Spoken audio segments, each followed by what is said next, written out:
नमस्कार दोस्तों, आप सभी का मेरे YouTube channel nakshatras and beyond में बहुत बहुत स्वागत। मैं हूं आचार्य ऋषि। चुनावी बिगुल बज चुका है। राजस्थान, मध्य प्रदेश, छत्तीसगढ़, मिजोरम, तेलंगाना, यहाँ पर सभी लोग चुनावी रंग में रंग गए हैं और सभी का एक ही प्रश्न है कि कैसा रहेगा चुनावी समीकरण।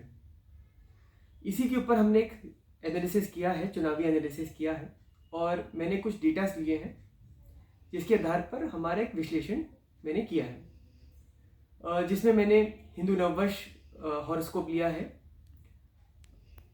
जहाँ पर ये चुनाव होने हैं उनका एक हॉरोस्कोप लिया है, राजस्थान का एक हॉरोस्कोप लिया है, मध्य प्रदेश का एक हॉरोस्कोप लिया है, इंडिया का हॉरोस्कोप लिया है कि इंडिया का हॉरोस्कोप क्या कहता है। पार्टीज का जो चुनावी पार्टीज हैं उनका हॉरोस्कोप लिया है, बीजेपी का हॉरोस्कोप, कांग्रेस का हॉरोस्कोप और रीजनल पार्टीज का हॉरोस्कोप, और प्रोमिनेंट पर्सनैलिटीज़ का मैंने वहाँ पर हॉरोस्कोप लिया है, जैसे सचिन पायलट जी, कमलनाथ जी, गहलोत जी, शिवराज चौहान जी का हॉरोस्कोप लिया है। क्योंकि जब तक हम इनका विश्लेषण नहीं करेंगे एक चुनावी विश्लेषण अधूरा रह जाएगा। तो क्योंकि ये एनालिसिस एक बहुत बड़ा एनालिसिस हो जाएगा, हमने अपनी श्रृंखला, ये चुनावी एनालिसिस एक श्रृंखला में बांटी है मैंने, और आज का एक एनालिसिस हिंदू नववर्ष हॉरोस्कोप के ऊपर है। तो हिंदू नववर्ष हॉरोस्कोप हमारा 21 मार्च 2023 को हमारा हुआ था, और जब हमारा हिंदू नववर्ष हॉरोस्कोप कास्ट हुआ था तो वृश्चिक लगन हमारा आया था। तो वृश्चिक लगन का हॉरोस्कोप, जहाँ पर उनके स्वामी मंगल अष्टम भाव में है, जो ये क्लियर इंडिकेट कहते हैं कि ये साल उतार चढ़ाव का होगा। और क्योंकि नववर्ष बुधवार के दिन आया था तो इस संवत्सर के जो स्वामी हैं वो बुध हुए, और इस संवत्सर के जो राजा हुए वो बुध हुए। तो बुध इस कुंडली के राजा हैं, बुध इस साल के राजा हैं।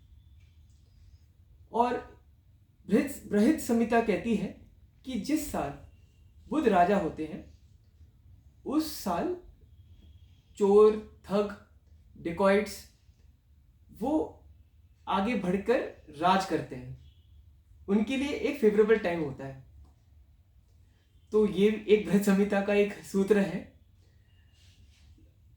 और इसके बाद जो हमारा मैंने एक अपनी दशा बनाई, प्रोग्रेशन दशा मैंने इस पे लगाई, मैंने इस कुंडली में। तो जब चुनाव हुए तो चंद्र की दशा यहाँ पर आई थी, और जब यहाँ पर रिजल्ट आएगा तो मंगल की दशा यहाँ पर आएगी। तो जब तक चंद्र की दशा है, जब तक चीज़ें अच्छी हैं, और मंगल की दशा में कुछ अनफेवरेबल चीज़ें का एक योग बना हुआ है। मंगल क्योंकि अष्टम से संबंधित है, मंगल गोचर में भी इसी लगन में आ रहा है, तो कुछ चीज़ें कह रही हैं कि इंडिकेट कर रहे हैं कि 19 नवंबर से 12 दिसंबर के आसपास कुछ त्रासदी का माहौल बना हुआ है, जहाँ पर एक्ट ऑफ टेररिज्म, वायलेंस, एक वॉर इनिशिएशन, इन सब का एक कॉम्बिनेशन कुछ बन सकता है।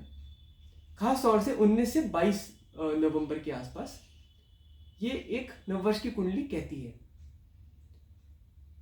इंडिया की हॉरोस्कोप क्या कहेगा, उसके लिए हमारा सीरीज 2 हमारा में आप जुड़े रहिएगा मेरे साथ। आशा करता हूँ कि आपको मेरी वीडियो पसंद आई होगी। आप मेरे साथ भी बने रहिए। नमस्कार।